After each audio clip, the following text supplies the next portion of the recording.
colleagues on the set and to our viewers, especially the very good people of the Tamale North constituency. Thank you for having me here. It's not only your Bible that talks about the fact that intentions matter. The Quran also clearly projects that. I'm not very well versed in the Arabic, but let me try. In Nama Amalu Biniyat, we are told in the Quran that actions are judged by intentions. And so sometimes there are situations where preachers will tell you that your actions may not even earn you a condemnation from God, because he will, at that point, judge you based on your intentions. It's a basic principle of law. A child of less than 12 is not known to commit a crime because they don't have the mind for it. The mens rea, you people call it, right? Yeah. So intentions matter, and signaling is important, especially in governance. And clearly, if we all agree, like I hear many people agree, that the signals in the budget point to hope, points to a government that intends to be responsive, a government that intends to be sensitive, then at this point in time, that is what we really need as a country, because we have been so low that what can help us is the right kind of signaling that will get everybody to, play their part in ensuring that those intentions that are captured in the budget, actually are implemented to the best of the ability of those who are tasked with the responsibility of implementing same. And I'm also excited that we had this national dialogue before the budget statement, and some of the views that were expressed there are finding expression in this budget. And that is why, Samson, I've always said that those who think that the need for a national discussion or a conversation on a matter that affects all of us is an indication of lack of ideas by the one who calls for such a discourse is, with the greatest of respect, an act of arrogance. Anybody who thinks like that is an arrogant person, who thinks that if you call others to come and have a conversation, it's because you don't have ideas. Then it means you are still conceited that you think your ideas are the best. But Samson, that is not the case, because even in our local language, we are told that two hairs are better than one. In the multitude of counselors, there's safety. Absolutely. So even if you think your idea is the brightest, is the greatest, it is an act of humility and sensitivity to still want to test it in the multitude of other ideas. If at the end of the day, everyone comes to agree with your idea, they will lend support to it easily in its implementation. Remember, this is your overview of the budget. So yes, so that's the point I'm making. So I'm quite happy that we had these conversations and we are seeing some of those things reflect in the budget. And we are all going to play our part in ensuring that we either monitor or take decisions where we are tasked to ensure that, these intentions actually are implemented. Because when they are implemented, it is to our own good. And I have already used a couple of words: responsive, sensitive, and the fact that this will also help us to take governance, in my view, to the local level. Right. And maybe when we get into the details, I will explain why I think it was a responsive budget. It was, a sensitive one. Do we have Dr. Kwabena Nyarko Otoo online? Doc, thanks very much. From where you sit, do you glean some confidence in the budget statement?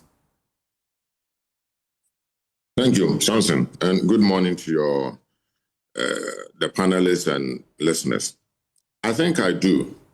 The budget statement, as we have it, has good statements, vibes. And as the other panelists have said, if only we will walk the talk and follow through with proper implementation, we surely should be able to deal with some of the problems we have in this country. So, for example, let me give an example about the Agriculture for Economic Transformation Program. Good. And then zoom in on the Nkokon Kitinkiti project. Mm-hmm.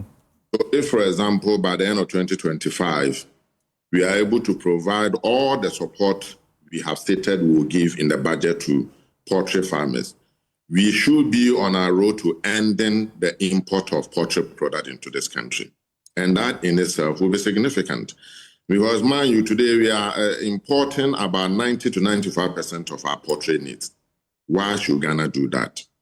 And if you do same for the vegetables that we import, we should be on the road to achieving something significant for this country. Self-sufficiency?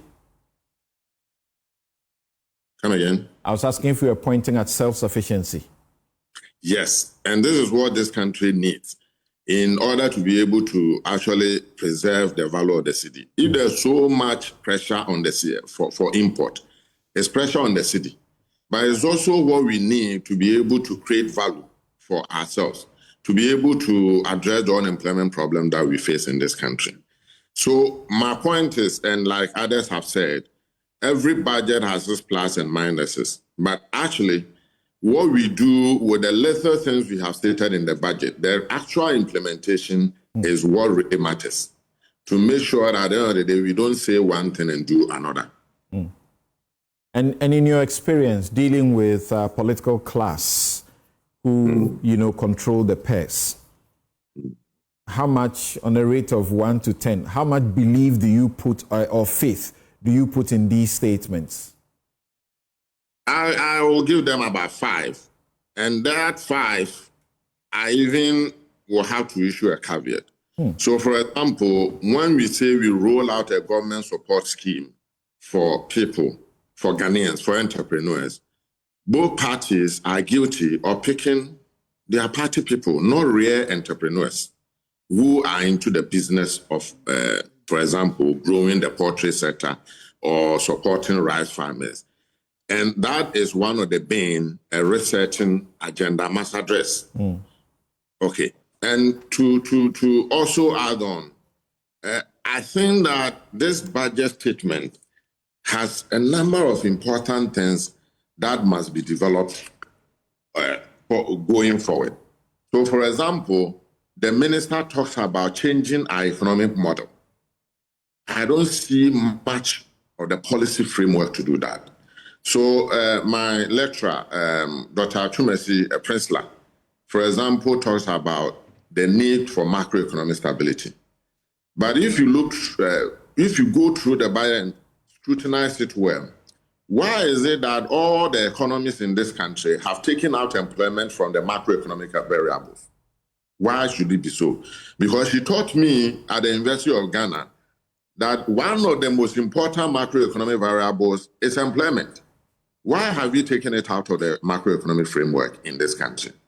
And as the president indicated in the State of the Nation's address, there are over 2 million youth in this country that are unemployed. We had expected a change economic model to incorporate a target on how we achieve employment or how we actually reduce the unemployment of young people in this country.